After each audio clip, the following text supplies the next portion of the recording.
25 जून 1975 का वो दिन जब लगा था आपातकाल। जानिए पूरी घटना के बारे में। 25 जून 1975 का वो दिन भला हमारे बुजुर्ग कैसे भूल सकते हैं, जब भारत देश में पहली बार रेडियो पर इमरजेंसी का ऐलान हुआ और इसी के साथ देश में लग गया पहला आपातकाल। किसी को भी विश्वास नहीं हुआ कि आखिर ये अचानक हो क्या गया। लेकिन आपको बता दें कि राजनीति में एक कहावत है कि कुछ भी अचानक नहीं होता। जब इंदिरा गांधी ने आपातकाल की घोषणा की तो इंदिरा गांधी की फाइल पूरी तैयार थी, लेकिन फिर भी 2 दिन तक सुप्रीम कोर्ट नहीं गई।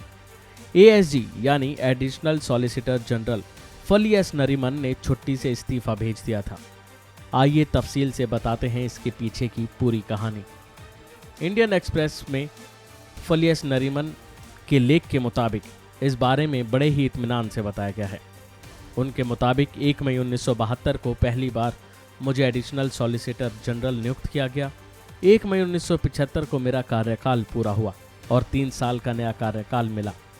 मुझे इसकी कोई ज़्यादा खुशी नहीं थी, लेकिन कानून मंत्री ने वादा किया कि जल्द ही मेरा प्रमोशन हो जाएगा।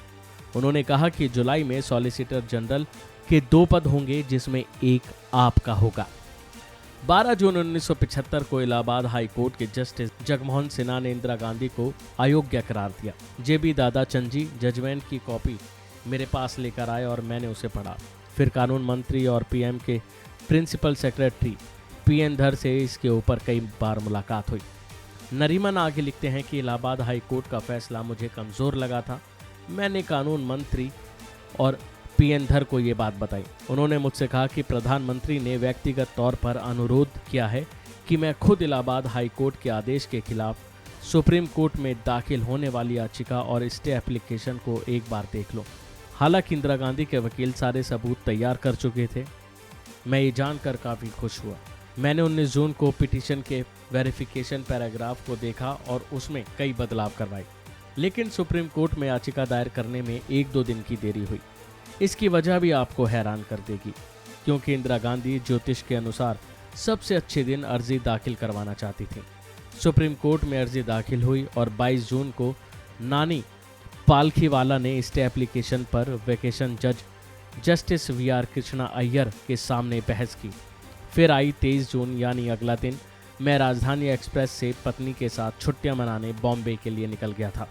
मैं ट्रेन में अखबार पढ़ ही रहा था कि एक खबर पर मेरी नज़र पड़ी, जिसमें लिखा था कि सरकार ने गृह सचिव का तबादला कर दिया है और राजस्थान से किसी नए अफसर की नियुक्ति हुई है। मैं सोचने लगा कि आखिर सरकार को आनन फानन में गृह सचिव के ट्रांसफ़र की क्यों ज़रूरत पड़ गई। इस पर मेरा कोई खास ध्यान नहीं गया। इस बीच सुप्रीम कोर्ट ने इंदिरा गांधी को पूरी राहत देने से इनकार कर दिया। 24 जून को इंदिरा गांधी को इस जजमेंट की कॉपी मिली और अगले दिन देश में इमरजेंसी लग गई। तब मुझे समझ में आया कि आखिर सरकार ने गृह सचिव को क्यों बदला था। इंदिरा गांधी और उनके चंद करीबी इमरजेंसी के प्लान पर पहले से ही काम कर रहे थे। 27 जून की सुबह मैंने कानून मंत्री को इस्तीफे की बात बताई, फिर एक लाइन का इस्तीफा लिखा और दिल्ली भेज दिया। प्रेस पर तो सेंसरशिप लगी हुई थी, इसलिए मेरे इस्तीफे की खबर वहीं दब गई। अभी के लिए फिलहाल इतना ही। खबरों में बने रहने के लिए देखते रहिए वन इंडिया प्लस।